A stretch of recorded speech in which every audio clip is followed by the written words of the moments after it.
Welcome to Horror Movie Yearbook. I am Tim. I'm Willie. Wasn't my smoothest introduction. I was just making sure we were recording here. One of the greats. One of the greats. Hey, what are the game nerds talking about? Let's get this housekeeping out of the way. The game nerds are talking about Midwest Game Nerds, wherever you get your podcasts.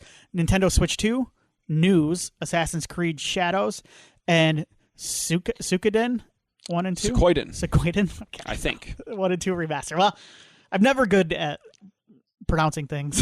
I do especially believe when it's Japanese or some other language. Do believe that is Japanese, Suikoden, right? yes, is a big, the founder's a big fan of that series. Okay. If I do recall.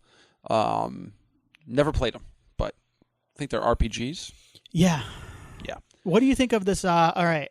What do you think of? Oh, we got to tread carefully, I guess, with all this. The Switch 2 news is because I don't know how political we might get. Right? Yeah. What do you think? Where you standing? That's why I wanted to get the game nerds, plug them right away because I wanted to get your thoughts on the Switch 2. Oh my. I mean, the tariff thing obviously is affecting the release in North America, so I think that's probably what you're referring to. A little pricey, right? Well, for a system, it's kind of what I expected. Like in terms of the actual system itself, I'm not shocked by that. Is it $450? Isn't that what it is? $450. I think the bundle with Mario Kart is $499. That doesn't shock me. I don't know. I don't like that. That's not alarming to me.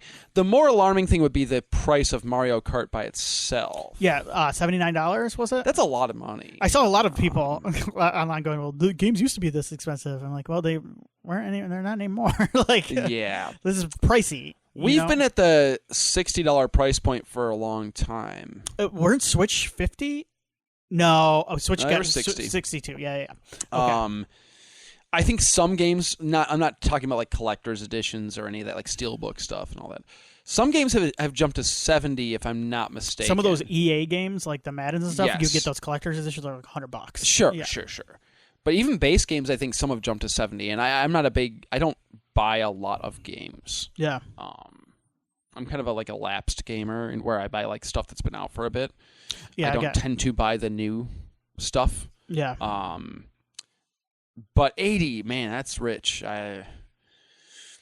They did mention that it would only be certain titles, and that to me that tells me it's going to be first-party Nintendo games will be $80.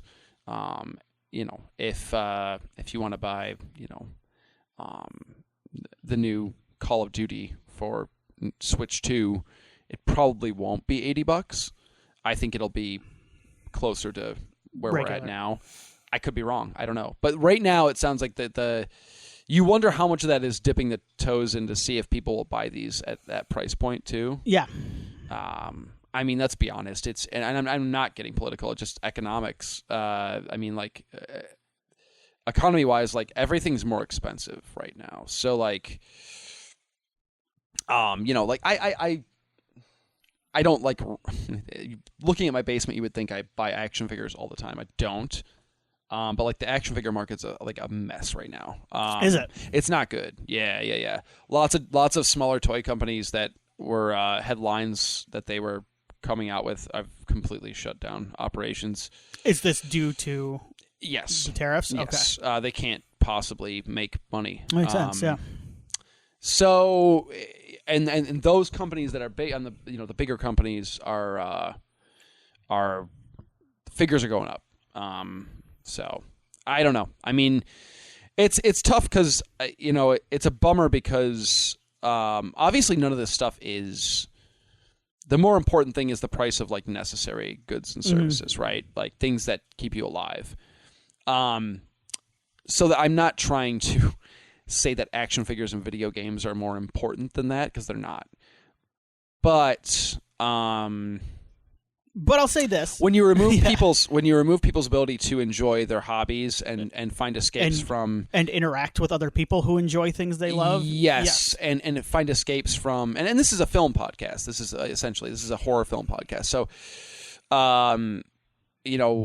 I feel comfortable talking about the importance of things like movies and toys and video games and leisure activity. It's tough stuff, man. Yeah. I mean, it's a lot of this stuff is really the only thing, in my opinion, that got a lot of us through COVID. I was gonna say, and you know what? Like as as I look back, like during those times, some of the stuff that got me through, and like some of the stuff I missed, and like when we first entered, and they shut down all the sports. Yeah. Like all the sports were shut down, and then finally baseball kicked back in and stuff like that. I went, oh my, like it is just very good. Yeah. Like, I mean, it is in the grand scheme of things. No. Whoever wins a regular season baseball game is not that important. Sure. But like to give someone who has gone into work in like wearing a mask, avoided all this stuff, blah, blah, blah. Sure. But like to give them something to look forward to when they get home. Yeah, like yes, to just sit home and watch a game. Like, yeah, it is. You know what? It is important. In that sense. So yeah, I agree. To go along with what you were saying about hobbies, yeah, they are important. Yeah, when you take away somebody's, or when you make it harder for somebody to do the things they enjoy, outside of their day-to-day, it's hard. That sucks. So look, I don't know what this is going to bring. I don't, I wasn't planning on getting a Switch 2 right away anyway. Right. I was kind of a late adopter of that first system anyway, so I'm kind of happy with the one I have, and I'm always catching up on stuff that most people have already played. Yeah. So I'm cool right now. But it's a bummer. I feel for the people that are more avid in the video game, I don't know, world, universe, whatever. So. And that's our Switch 2 preview. A real bummer. There you have it. Yeah. Hopefully the game nerds are more uplifting. But I wanted to bring up video games too because we got a Tiny Terror coming out where we're going to be talking about horror video games. Yes, that'll be a little bit more up, I think, than the segment you just listened to. So. Other thing I wanted to ask you real quick because you've been watching anything? Because I've been renting movies lately. And I was gonna go, Amazon. Go to. Well, I like Fandango. Actually, nice. Yeah. Nice. The wrestler and the service. Of course, yes. That's it. It's really just by default, and because I think the app is better. I also don't have like an Amazon thing. But I was gonna talk about. There are a couple movies. Companion. You got to watch Companion. I really want to watch it. Yeah, I think you'll enjoy it. Jack Quaid at it again. He's sweet. Sophie Thatcher. She was. Yellow Jackets. Finished season 3. Yellow Jackets. How's that? The first half was a little too in line with season 2 for me, and then the back half fucking ripped. It was so sweet. I've heard it took a few episodes to get. The back half is and I thought the finale was the coolest they've been since the first season. Good. I think I would guess, due to a lot of different factors, we're going to get one more season, and it's going to wrap everything up. I mean, you can only do the show for so long. I think you kind of lose. So part of the problem I think they've run into. Well, I think with the writer strike, they probably could have got 5 seasons without the writer strike, is what I'm saying. Sure. I think they could have got to there because I think the problem they're running into is like Sophie Thatcher, the actress, she's blowing up. You've got a couple of that younger cast that are really starting to get busy and popular, and a lot of it is due to the show. Sure. And I just don't think they're going to be able to coordinate schedules for this kind of a show. Yeah, so that's fair. It's probably for the best. There was a part of me that wanted to get it to get more ridiculous than it is. How's the coach? How's he doing? Just based on that question alone, I really want you to watch season 3 as soon as possible. I love the coach. Joel McHale shows up in it. He's amazing. Yeah. Elijah Wood's still bopping around? Yeah. Good. Jeff. You remember Jeff, Shauna's husband, Jeff? Yes. Oh my God, what a hero he has become. He's my favorite character. Jeff is there's something else. There's an episode, it's during the first half of the season, and it was my favorite part of the first half where he hosts bingo for senior season. He's up there killing it. Like he's just up there. He's rocking and rolling, he's wheeling and dealing with the old people. He might be like the most likable character on the show.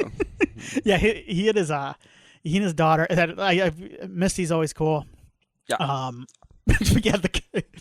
I tend to like the show when it's a little more, so it's a mix between Lord of the Flies, Lost, and Heathers, and I've always kind of liked the show when it's a little more Heathers than anything else. Yeah, it's a little more self-aware when it's doing the Heathers thing. Yes. Yeah.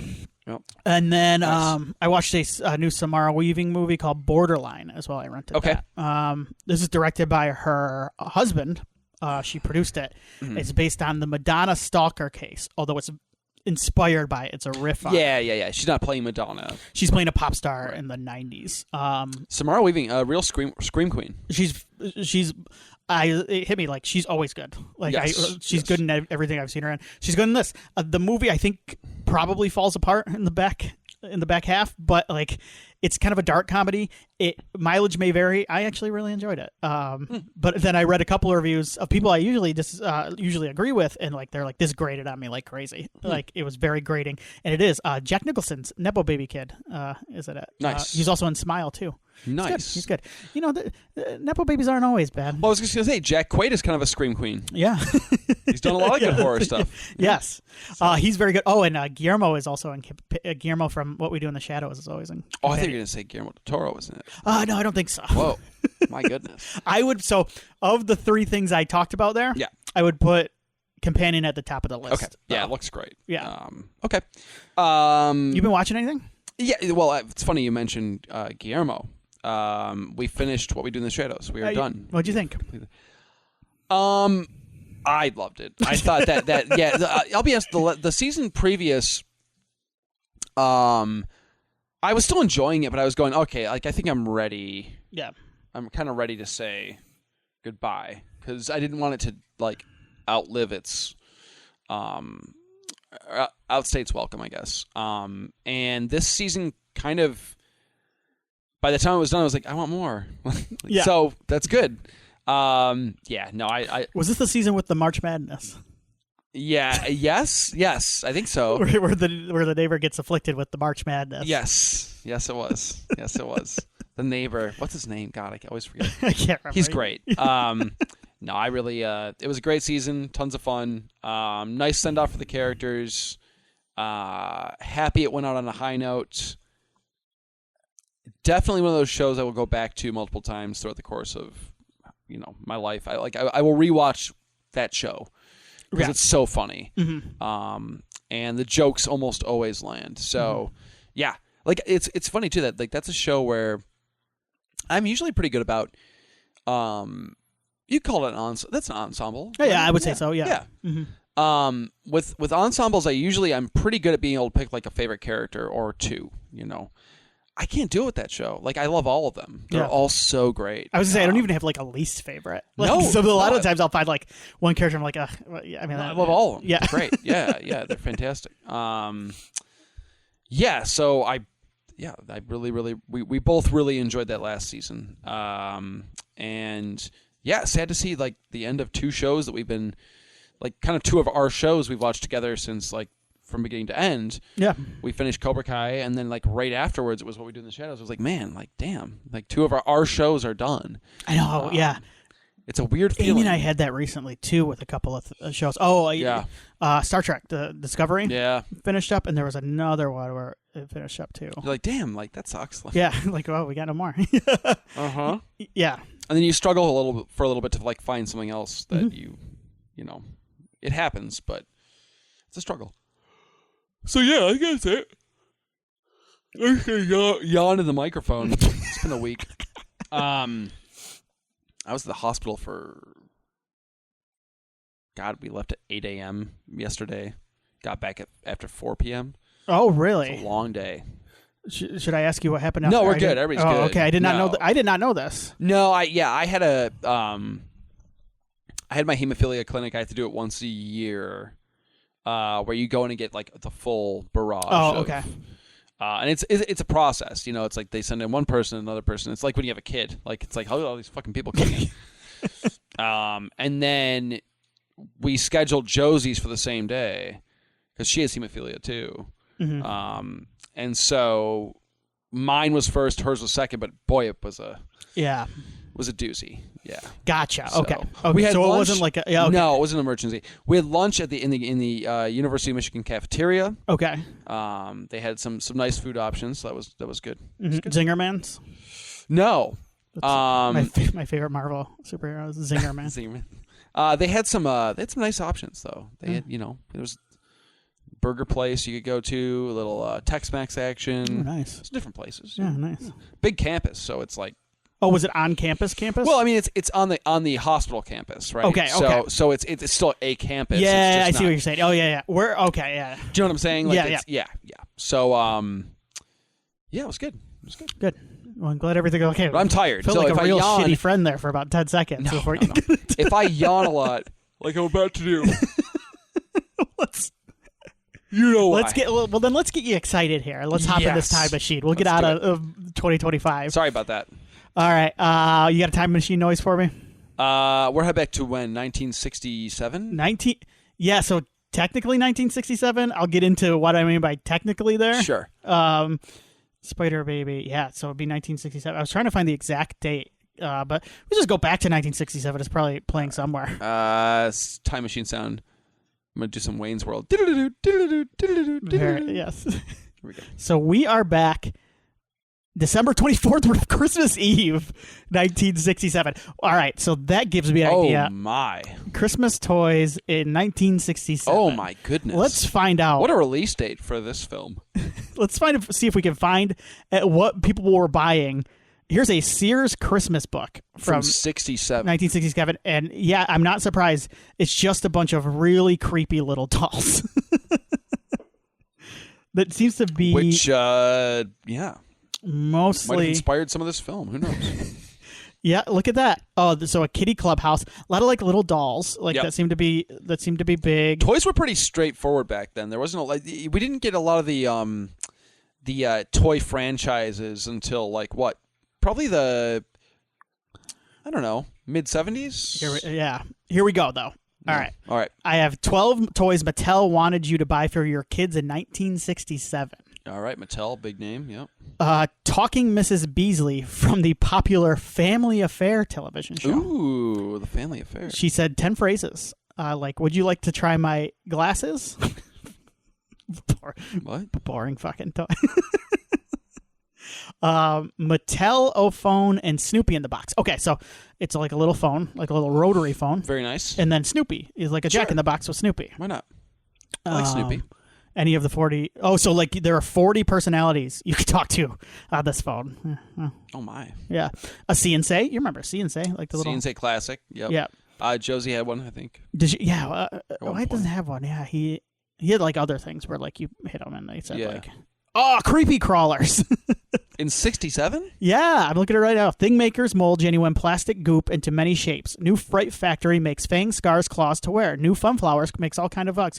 Creepy crawlers molds bugs, beetles. You're kidding me. Yeah, I'm looking at it right here. That's crazy. There's like, and then there's Fun Flowers. I thought that was like a 90s thing. I mean, it was. Creepy. But... Yeah, they brought them back. Wow.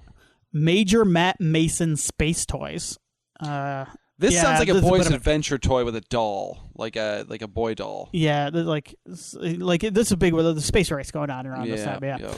Twiggy, excuse me, the London fashion model. You can buy a Twiggy doll. Why not? The monkey's finger puppet. You could stick your hands up the monkeys. All of them. They said things like, "We're having more fun than a barrel of people." Ugh. Oh, Lord. Oh, this is when Skipper, Barbie's friend Skipper, was introduced. Skipper, yes. Never forget. I don't think she was in the movie. Never saw the movie. No, I don't think she was in it. I heard it was charming, though. It was quite good. It's quite good. I enjoyed it. And then Incredible Edibles. This is, I guess you could just eat them. All right. Yeah, weeding them? What's that? Yeah, Incredible Edibles. Yeah. Incredible edible arrangements. All right, so that's what you do. You open your Christmas gifts, you get your Incredible Edibles, and then you know what? Some edibles on Christmas Eve before Spider Baby probably hits right? That sounds like a winning combination to me. So let's talk a real quick. Spider Baby, written and directed, I believe, by Jack Hill. I'll talk a little bit more about him. Yes, Jack's got quite the... Yep, he's got quite the career, doesn't he? He sure does. A caretaker devotes himself to 3 demented siblings after their father's death. Yeah, I guess that's demented's a little harsh. Yep. They are a little demented. This stars Lon Chaney Jr., Carol Omhart, and one Mr. Sid Haig. Yes, indeed. Sid. Well, this is my second or third time watching this movie. This is my first. This is your first. Mm-hmm. I just want to say I said this was a bit of an early example of a slasher last week, and I would say after rewatching it, I don't really think that's true. I think if you count Texas Chainsaw Massacre as a slasher, which I don't really in my head. It became a slasher series, but not the first. The first one is its own thing, but it's more like hillbilly-horror, or even like cannibal-horror. Cannibal in the Woods or Cannibal in a Remote. Yeah, because I don't even count Hills Have Eyes isn't really a slasher movie. Right. Not really. This, I think, has more in common with those movies than I think. But there are a couple of slasher elements if you want them to be. Sure. People are stabbing people. So, Willie, this is your first exposure to Spider Baby. We're back in 1967 after... Last week again, we doubled up 1967 this month just for funsies. I bought my creepy crawlers. What did you think of this creepy crawly movie? Yeah, so I've heard of Spider Baby. As far back as I can remember. This is a title that certainly popped up. Being a horror fan and during my early internet searches trying to seek things out and stuff, this is one that popped up, and I just never 60s movies are always tricky for me. That's the first, when you start getting into the 70s, I feel like I can connect more with those movies. Definitely the 80s. 60s can be hit or miss for me. And so I tend to not, and I'm happy that we've done a couple now this year so far. I tend to not gravitate towards them. And it's not a matter of not appreciating older film by any stretch. It's just the 60s is a very unique and interesting time, both in American history and in filmmaking. And for whatever reason, generally 60s sensibilities don't tend to jive with me. As from a taste perspective. It just hasn't worked out most of the time. There are certainly gems out in there, and I just haven't. And I appreciate the filmmaking. I appreciate the decade from a filmmaking perspective. I just don't, for whatever reason, my tastes don't typically align with that style. So I never really felt any sort of major pull to watch Spider Baby. But I was pumped when you brought it up for the same reason I was pumped for Wait Until Dark, because this is another one where I knew the title, I kind of knew a little bit about it, but I never checked it out. I think this movie is awesome. Yeah, I love this movie. Good. It rules. It's delightfully bizarre, I think is the best way to put it. It is. It's a batshit crazy movie, and it knows it is, and it knows what it's doing. And it goes against most good taste, I think, in a lot of ways. But once again, it's aware of that, and it's unabashedly celebrating its... It's not sleazy. Sleazy, it's a little sleazy, but it's not a sleaze fest. That's not the right... There's a lot of 90s, but... There are, especially at the end, if I recall. My word. Everybody's in the 90s. Sid Haig's the only person not in the 90s. Yeah, but he's really enjoying some people in 90s. In 90s, yes. So it's not a sleaze fest. I've seen sleaze. And this isn't like Russ Meyer. Right. Yeah, no, it's not. There's a touch of sleaze. That's a good way to put it. There's a touch of sleaze, but it's kind of... It's. I wouldn't say it's boyish. It's kind of it's kind of like... It's relatively tasteful sleaze, if that makes any sense. It's relatively tasteful sleaze. Good natured. Yeah. If you're looking for a movie that's going to if you're easily offended by depictions of mental illness, inbreeding, rape, things like that. If you're offended by depictions that may or may not be the most tasteful depictions of these things, don't watch this movie. I'm not saying that because it's aggressively repulsive in any of those facets, but I know there's folks out there that there's certain things that subjects that may be triggering or so. Recognize this is a movie from 1967. It is a low budget genre film from 1967. It's not going to have the same touch and careful hand that this film might have now. And that's for me, that's okay. Like, I can appreciate it as kind of a wonderful schlock, piece of filmmaking history. But I had a blast with it. It's from the opening narration to the closing narration. It does have a bookend, doesn't it? It sure does. And I love it. And that's something from a lot of 60s movies that I normally would be like annoyed with. Like, I don't like that stuff. But like this one, it works so well because it's so tongue in cheek. This movie is very, very self-aware. Almost ahead of its time in that sense. Like this is a funny movie. At a lot of times. From the beginning to the end, like I was immediately sucked into the world of these crazy, absolutely nutty people. And it's just fun. I don't know. I just had fun with it. Sid Haig is a joy. The two actresses who play his sisters are wonderful. Lon Chaney Jr., a delight. Everybody's great. Everybody's fun. Yep. And it's funny because we mentioned like proto-slasher, even though you kind of disagreed with that assessment. And this felt more like an old haunted house movie to me. Yeah. In its structure and the way it worked. You get these people from outside coming to this like mysterious situation, and instead of getting attacked by ghosts like a lot of these 60s horror movies, or they're getting attacked by inbred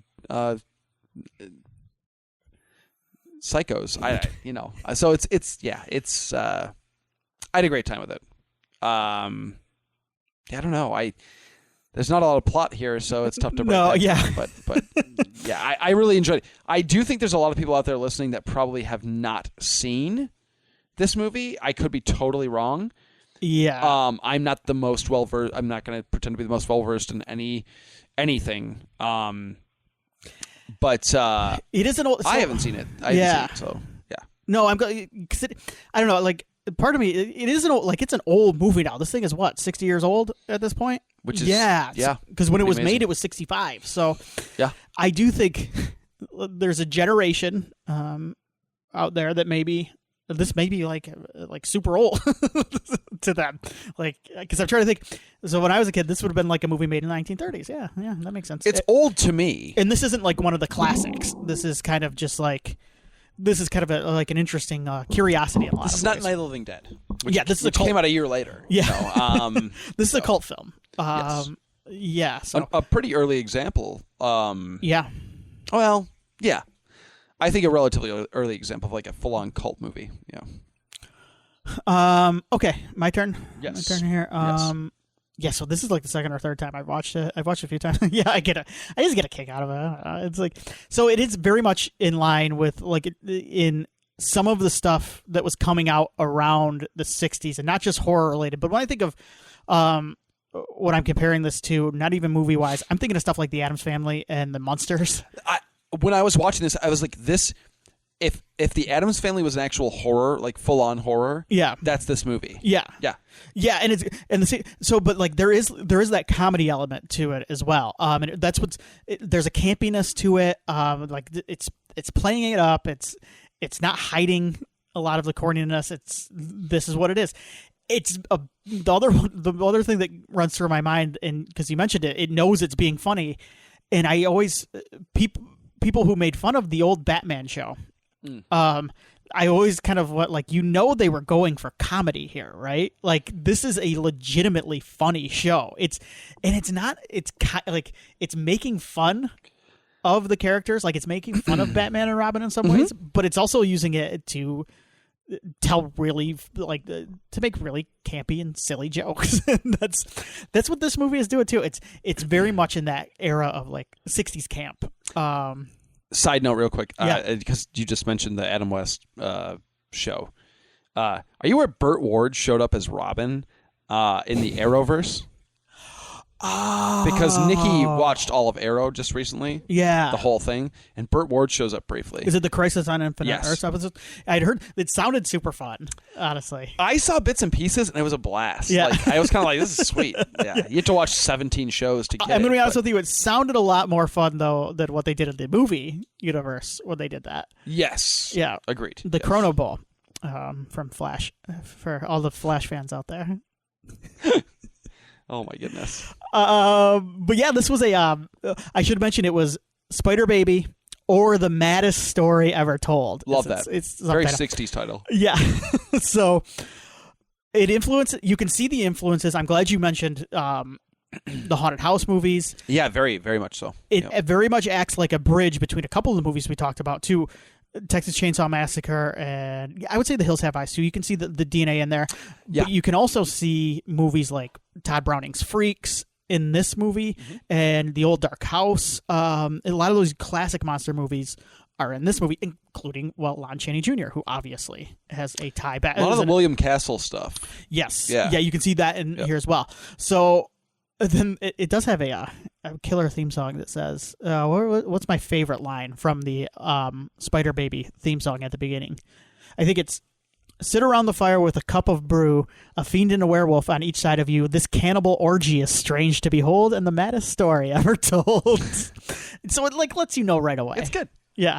So it does. Yeah. It acts as a bridge in between these two eras, similar a little bit to how some of these other movies, like even the movie we talked about last week, as we get into the home invasion side of things, and what's the one we always go back to? Dr. Phibes kind of acts as yes, both are good examples. Yeah, because they have one foot in what came before, and then one foot kind of in what's going to come. Right. Yes. So, So it's funny that you mentioned again the proto-slasher thing, even though that you went back, kind of doubled back, and like, it's not really.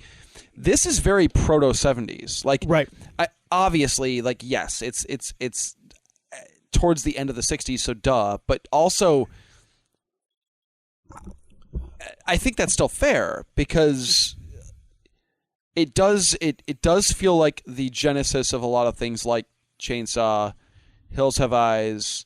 When did Last House come out? That was 70s, right? Yeah, early 70s. Mm-hmm. So like this feels very like the prototype for a lot of that stuff, but it's still got that one foot in kind of the silliness of some of the 60s stuff too, like little less angry, a little less grim, a little bit more humor and levity to it, despite the subject matter. So it's kind of like that weird kind of decade defining type of movie where you're like, this is really on that weird like on the cusp spot where it doesn't feel like it's completely in the 60s, but it also does. Yeah.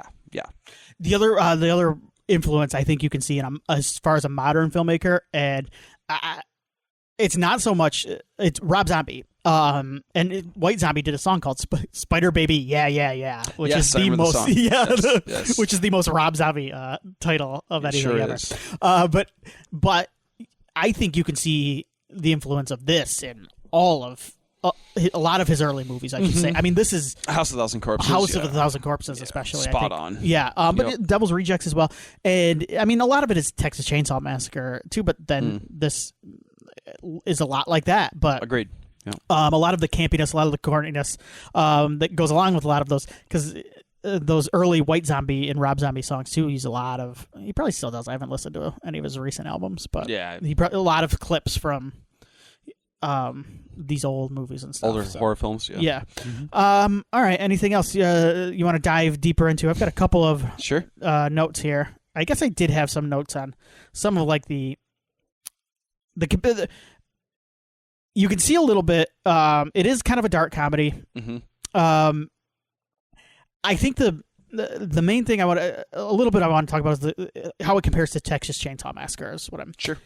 I tried to see if Tobe Hooper had ever talked about Spider Baby. He had not.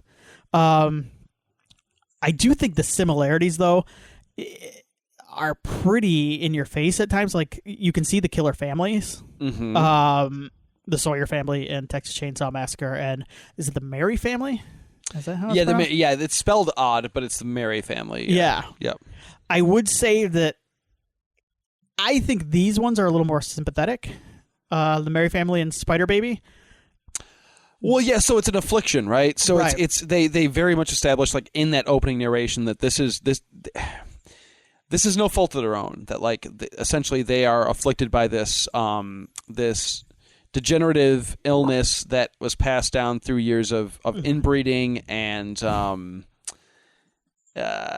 there's no, like, they're not choosing to be this way. Like, they are going to continue to regress to the point where they become the weird people in the basement with fur on their faces. Like, this is the way it's going to go. So yeah, they are more sympathetic, because, like, with Texas Chainsaw, you're almost like, there's none of that. Like, I mean, yeah, like, I don't know, they probably weren't raised in a great situation, but, like, they don't seem all that sympathetic. Like, they seem like they're, like, actively enjoying and having fun with what they're doing. Like, whereas with Spider Baby, like, they feel like they're compelled to, in a way. Yeah. And they feel almost remorseful, like, we shouldn't have killed that person. Yeah, they're vegetarians too, if I recall correctly. Yeah. Allegedly. Yes. And then there's the house. They both take place in big, like, the Spider Baby house is a little more, like, gothic. Yes, but that's of the time, I think, too. Yeah. And then the Texas Chainsaw house, of course, is a little bit more kind of run down, rustic, rural, isolated. Yep. Similar though. Yeah, very similar. They're both about a group of outsiders, like, entering this a different place, a different world where they're not necessarily they're not on home field advantage. Right. I'm trying to think. The thing about the thing I always love about Texas Chainsaw Massacre, of course, is that it makes a couple of the characters really unlikable. I said human. I was going to say human. They're all human, but the kids. Yeah, the kids. Yeah, I agree. Yes, including the brother in the wheelchair. Who's like, it's like so mean. That always stuck out for me with Texas Chainsaw. I was like, why do they make him so miserable? Like, what a bummer. This one is more just, like, greedy, like, shitty family members.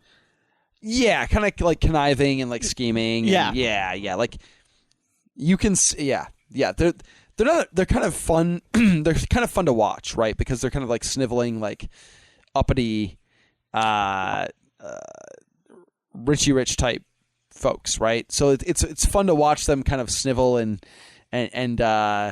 talk down to this family and whatnot, and then they get their comeuppance in a lot of ways. There's a little bit of class. There's a little bit of class warfare here. Oh yeah, for sure, it's there. Yeah, it's there. Yep.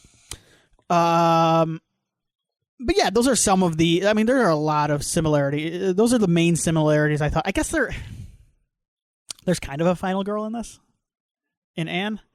Kind of, sort of. Yeah, she's certainly less active as a final girl than we would come to know with that definition of, like, she's not alone, right, in the sense that she's not the only survivor, and she's not afforded the opportunity to, like, fight back much, but she is the final girl in a lot of ways. I mean, she survives the events. Yeah, she's a proto-final girl. Yeah, she's kind of got that virginal quality about her, right, where she's like the nice girl who's not in it for all this money and trying to scheme and stuff. So there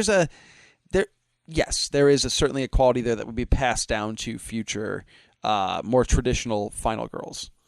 The other thing I wanted to talk about too, that I think maybe is a mark for it being a bit of an early slasher, is there are some kind of creative deaths in this, similar to how slashers would become. But I mean, like, there was one right at the beginning too. There's the mailman. The mailman. And you know what? That's kind of a slasher thing too. That early, like, that stinger, that opening stinger, where someone gets it in the first kill. 5 minutes. Yep. Yeah. So, but yeah, there are a couple of invented kids. They're not so much like, they're not like stalking and slashing though. They're kind of just like. Just like running up to people and getting like, I'm going to stab you now. People are coming to their house. Like, you know what I mean? Yeah, right? Just leave. This is easy. No, I'm with you. Yeah, the mailman kill is fun. For sure. There's a couple other ones too. A couple of the behind the scenes, just a couple of behind the scenes facts on this. It was a 12-day shoot with a $60,000 budget. My God. Yeah, I don't know. Yeah. I was trying to. So this crazy. They completed filming. Okay, do I want to get into this now? Let me get into this now. Sure. And then I want to circle back here because I want to talk about how this movie was lost for a while. So here's what happened. The movie wrapped in 1964 after 12 days. The production company went bankrupt. The movie couldn't be distributed or marketed. The ownership led to, like, there was a dispute over the rights to it, so it just kind of sat around, and it just kind of fell off for a little bit. It was eventually released Christmas Eve, 1967, where it showed in only a few theaters, and it was shown under sometimes different titles, one of them being The Maddest Story Ever Told. Okay. So that's where that subtitle comes from then? Yes. Okay. So what we watched, I believe, is the rediscovered print. Or, yeah, I would say this is the 16 millimeter print we watched. Because I think that's what's floating out there, and that's probably what they put the title in there. But what made it hard to track down was the fact that it was shown under different alternate titles. So that kind of threw a wrench into things. And it never really, it never caught out. Like, this was a movie that just didn't really catch on critically, commercially. Like, nobody really saw it. It's a weird movie. Yeah. So. Yeah. But it started to gain popularity. So by the 80s and 90s, collectors, this was a movie that got circulated around on VHS. Recorded from... Oh, so this would have been... Yeah. This would have been the negative we watched, I think. So the bootlegs kept it alive. That people talked about it. Jack Hill actually found the negative in the early 1990s, the original 35 millimeter negative. It's crazy. In a film storage vault, and it was still in good condition. So he went through the restoration process with film preservationists, restored the film, and he helped it get it distributed on home video, DVD, Blu-ray. That's so cool. Yeah. So once it was out there, it kind of started like a critical reevaluation and reappraisal of the movie once it was finally able to be seen. So that's kind of the story of Spider Baby in a lot of ways, and it's a true cult film because you really had to. You really had to love this movie that nobody saw to champion it. I know, right? Like. This is the classic, things get thrown as like cult films here and there, and that's fine. Like, I'm not angry at the, in my opinion, kind of the misinterpretation of what that means. Right. But this is this is a cult film. Like, for me, when I think of what a cult film is, this is it. Like, it never should have become a thing. Like, it never had any right to, but it did. Yeah. Yeah. Jack Hill, I wanted to talk about just real quick. He ended up being a pretty big name in the exploitation subgenre. He actually started. He went to UCLA, and he was a classmate around the same time as Francis Ford Coppola. That's awesome. Yeah, it's funny. A couple of yeah. Those guys all came up around the same time. I swear to God, it's so funny. He, of course, as most people around this time did, got his start. He worked with Roger Corman as well. So Corman, of course, gave Coppola. He worked with Coppola. He worked with Scorsese as well. Spider Baby was his first movie, and of course, it went through the release that it did. But he ended up he was big in blaxploitation and women in prison movies from the 70s. The women in prison, let's see. So here are some of his movies. The Big Dollhouse, a women in prison film known for its violence and sexuality, is what it says. But the two that I know from these, I don't know, Switchblade Sisters. I've heard of it. Yeah, this is a Tarantino one. Tarantino championed this. It was about a girl gang. This Switchblade Sisters, that's right, was a big influence, I think, on Death Proof. Yes. And also the Swinging Cheerleaders was also. But the two that I actually know and have seen are the two Pam Grier movies on his filmography, Coffee and Foxy Brown. Yes. The two most famous of the bunch. Yeah. Yes. And, oh my goodness, 1970s, Pam Grier. Moving on. But, so he made movies throughout the 70s, but then he kind of stepped away from directing until the 1980s. He's been on documentaries and stuff like that, but he's a big influence on Tarantino. And yes, you can tell. Yes. Yeah. I think you can even tell in this movie some of the influence on him as well. For sure. So. Well, I'm glad you mentioned Tarantino and Rob Zombie because I think those are both really good examples of the type of person who turned this into a cult film. The type of fan, right? So, like, you look at their work and you go, yeah, okay, that makes sense. Of course, Tarantino was inspired by everything. Well, he was a video store guy, right? And he grew up in the video store. That's where he wrote his first movies. Yep. And absolutely. He watched everything. Yes, and Tarantino, I mean, God bless him. He has very Tarantino-esque tastes, I would say. He has very interesting tastes. Yeah. Tarantino does. Mm-hmm. So the last person I wanted to talk about here is Lon Chaney Jr. Ah, yes. Because I think he gives a very interesting, kind of a sad performance in this in some ways. It is, yes, it is, and I like that. I think it's cool because he gets to stretch a little bit in this. I feel like he gets to stretch in everything but he was always generally he was under makeup. And you know, this is Lon Chaney Jr. Like, this is full on him able to essentially be himself, right? Yeah, and I think he does an excellent job. I actually really like. I find him to be very sympathetic. Yes, and I find it like this guy dealing with these people, all of them. But with a sense of urgency and a sense of not wanting other people, actively not wanting like these visitors to be hurt, right? But also equally not wanting these kids to get hurt, right? Like, that's another like. Yeah, there's he keeps mentioning like he made a promise to their father, blah blah blah blah blah. But you can tell it's more than that for him, and like he legitimately does not want to see harm come to really anybody involved in the situation. So he's really good. Yeah, I wanted to highlight his performance because I think he's quite good in this. I really like his performance in this. He was a guy that had a kind of a I want to say like a difficult history with horror movies in a lot of ways. Sure. He started out doing dramas. He was Lemmy or Lenny, not Lemmy. Excuse me, Lemmy. He was Lemmy from Motorhead. Tell me more. But Lenny from Of Mice and Men. Sure. But then in the 1940s, so his dad, of course, was Lon Chaney Sr., who was very much known for his own work in makeup and playing a lot of characters behind masks and makeups and things like that. Junior obviously really became, I think, the more famous of the two. I think. It's time went. Yeah. As time went on. Yeah. But certainly both have a legacy of that.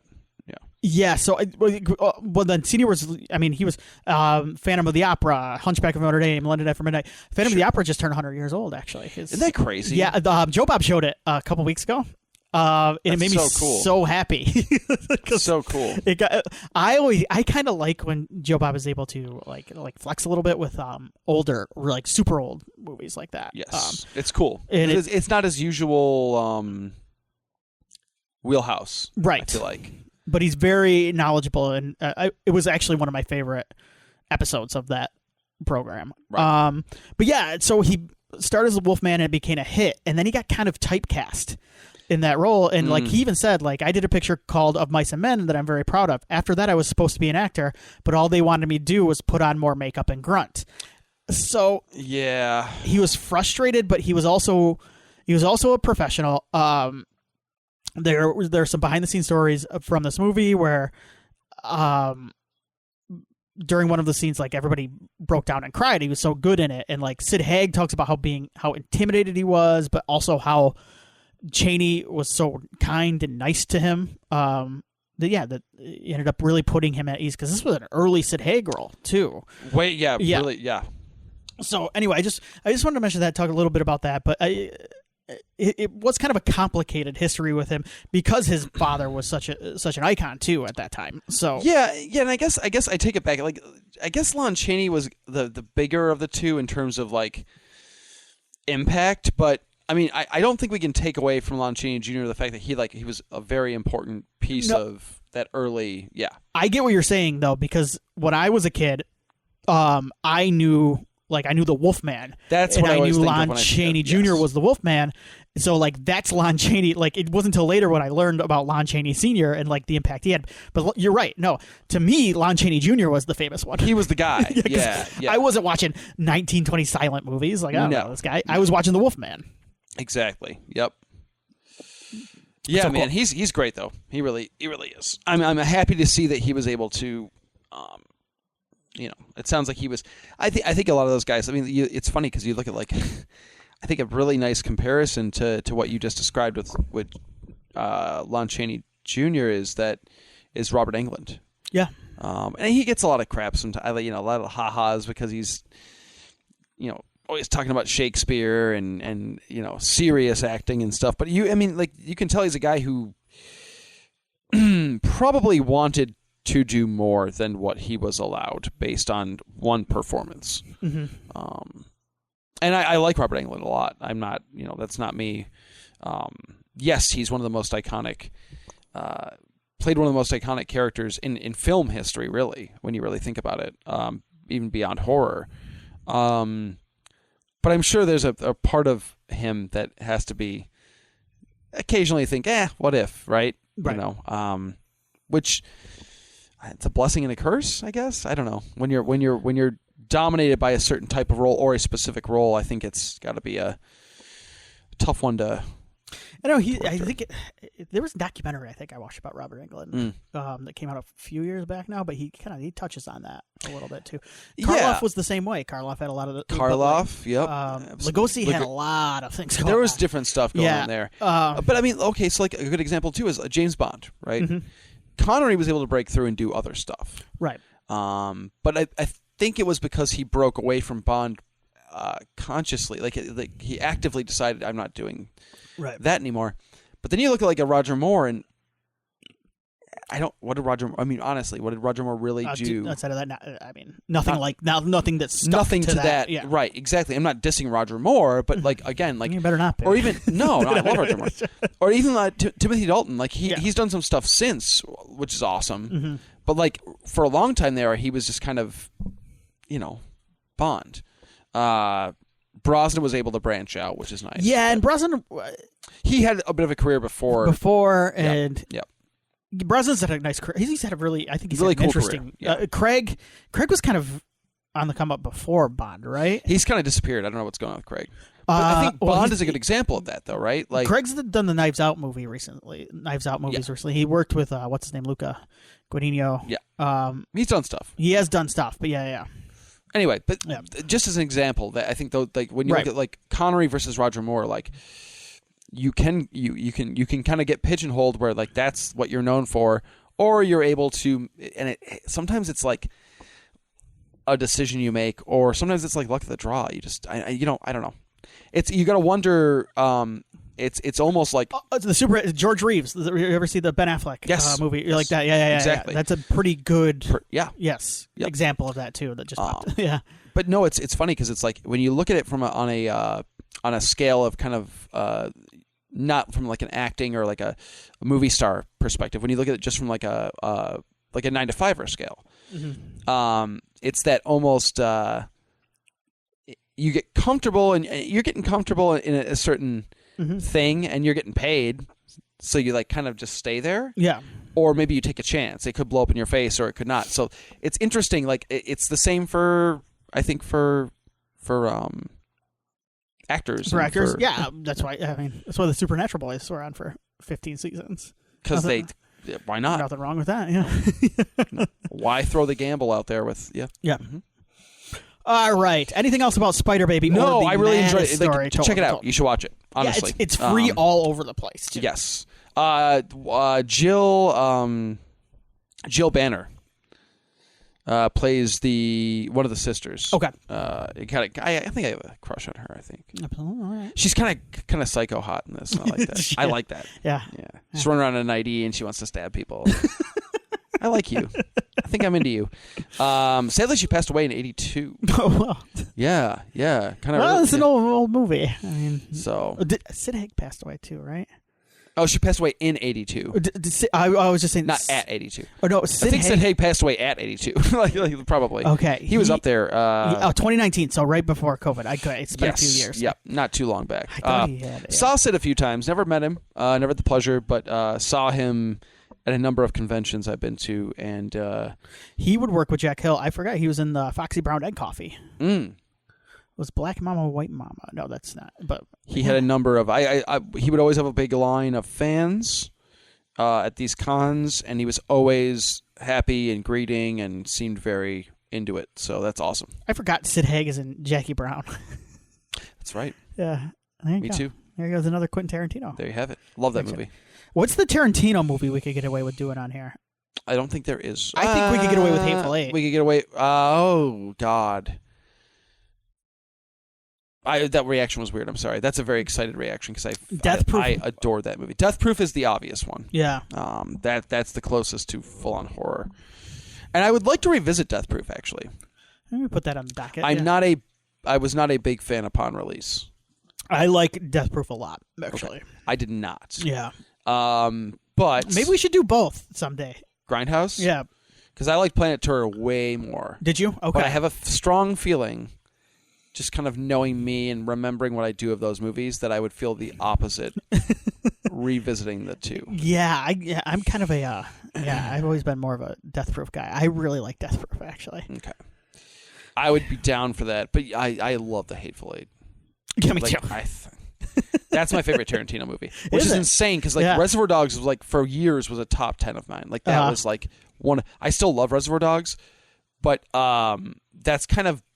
That was a very formative movie for me, like when I was really getting into movies as like into film, and it's kind of dropped a bit for me. My first ever email was Mr. Pink.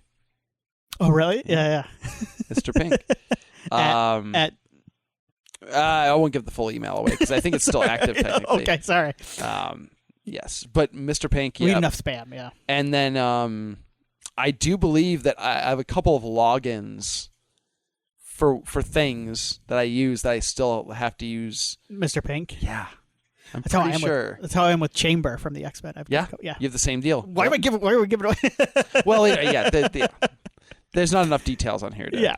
There's other things in the name beyond Mr. Pink. We'll go with that. Yes. But that's featured. Do you have a least favorite Tarantino movie now that we're on this subject? Kill Bill. You know what? Okay, good. We're in the same boat there. Those movies have never clicked with me. I count them as one. Nope. Yeah, I do too. I think I like the second bit more than the first, second half. There's stuff I love in both of them. Sure, yeah. I think they're great movies in terms of like the craft. I'm not into them. I just don't. They never clicked with me. I would revisit those too. I think those are my least favorite of his. Beyond Death Proof is my least favorite currently. And then Kill Bill. But I think that would change, honestly. I know myself well enough to know I think I would really enjoy Death Proof a lot more this time around. It wasn't, at the time, it was not what I was into. Yeah. I've been buying, because I got the Tarantino Blu-ray not too long ago. I've been buying physical media lately because I'm trying to get back into it. It's fun. It is fun. Yeah. Especially, I'm buying stuff that I like In a Violent Nature I bought, and because they also put together a really good disc. Yeah. If it's a really nice set of a movie I like, no matter how new or old, I would consider buying it. I was just saying, and there have been some, like even the new Indiana Jones. I bought that one just to complete my collection, mostly Dial of Destiny. But like even that had some decent extras on it. The new Planet of the Apes did the same thing too. But I bought the new Kevin Smith movie, 4:30 movie. I actually want to let you borrow the Blu-ray of that because I think you might like it. I think it's his best movie in a while. It's not like great. It's just like it's like good for Kevin Smith. I have some of your Blu-rays, by the way. I should give those back to you. Okay, which ones you got? All of your Texas Chainsaws. Oh, that's right. Okay. I haven't watched any of them, but I have them. They've been sitting in my room for so long. You know how it is. Yeah, that's right. I still have Casher, and I have not watched it. Oh my God, that's funny. I know. I need to watch Casher. Is that a DVD? That's DVD, right? It's a DVD. Yeah, I believe it looks like a family video DVD. It's got to be. I haven't bought a new Blu-ray in a while. It's been a hot second, but I do like buying. I'm very proud of the collection of things that I've accumulated now. There's some I want to get rid of, but yeah, I've done a purge, but you don't have the I purge. feel weird about what's that? You don't have the purge. Nah.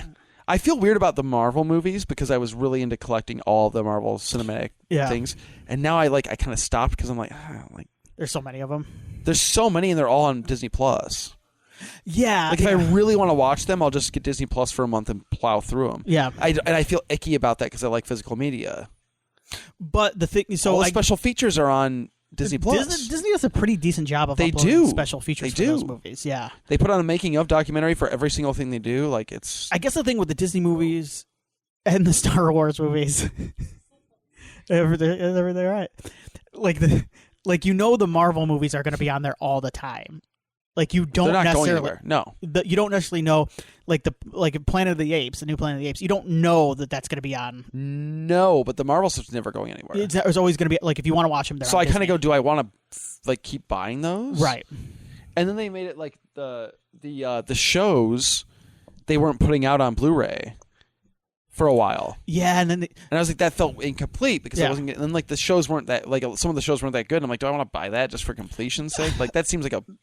The WandaVision Steelbook was tempting. It was nice looking. Yeah, I almost got that, and I almost got the Loki, the season 1. People still there are some. I will say this: the Star Trek shows Paramount does a good job with doing physical. Nice, with physical on those, and that's nice. And I do think Cobra Kai went out on disc, but I think it's bare bones, which sucks. Netflix, Netflix. I don't know about I think the Disney Steelbooks had some decent. They do. I think they've got all the stuff that's on Disney Plus. Okay. So I've been tempted about picking, cherry picking with those. I'm not going to get Falcon Winter Soldier. Right. I don't like the show. Right. But WandaVision, it's pretty freaking sweet. Loki. I like both seasons of Loki. I miss watching TV on DVD. Me too. I like switching discs. I like switching discs. I like having 3 or 4 episodes on a disc, so then you can you're like, oh, I'm done with you can knock out a few at a time. Is all. Yeah, what I was trying to say. Yeah, but all right. All right. We got into an hour. Excellent. We got into our hour. Willie, what are we doing next time? Oh, so we should tell the good people, because last time we said we were doing collector and collection, which we will still do. But we are reconfiguring. Yeah. So Val Kilmer passed recently. We're both Val Kilmer fans. I think it's fair to say. We would like to do something, to kind of pay tribute to as best we can. So I think we decided we're going to do Island of Dr. Moreau to kind of celebrate Val Kilmer a bit, even though it might not have been the most pleasant experience for Val or anybody else involved. I think it's a nice way to... and you are familiar with the documentary. Yes. Yeah, so you can fill in... So I might try to watch it, because that is on Tubi, actually. Yes, it is. It's a great watch. Have you seen it? I have not, actually. It's so good. You should. I have seen the Island of Dr. Moreau, but it's been forever, and it is also on Tubi. So it's a movie that actually has some things I like about it. Yeah, I don't think it's all bad stuff. So, so we're gonna do that, and then I think we'll do our collector combo there. Yes, and then we'll be starting our summer series. Then we'll do the summer series in the summer. So it actually works out pretty well. Yes, it works out really well. So we're gonna do that. We will see you then for our Val tribute. Absolutely. Yes. Stay safe.